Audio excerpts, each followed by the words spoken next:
చేసే దూతలెల్లా పొగడే దేవుడాయనే వేడుచుండ భక్తుల స్వరము విని వేడుచుండ భక్తుల స్వరము విని దిక్కులేని పిల్లలకు దేవుడాయనే దిక్కులేని పిల్లలకు దేవుడాయనే ఆయనే నా సంగీతము.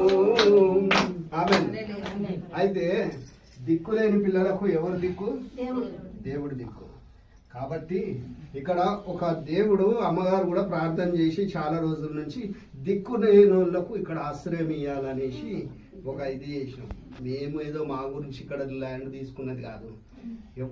ఎవరికి లేని వాళ్ళు ఎటు చూడని వాళ్ళు ఉంటారు కదా, వాళ్ళకి ఇక్కడ ఆశ్రయం కల్పిద్దామని మా ఆశ. అర్థమవుతుందా? ఎవరు కొడుకులు చూడరు, బిడ్డలు చూడరు,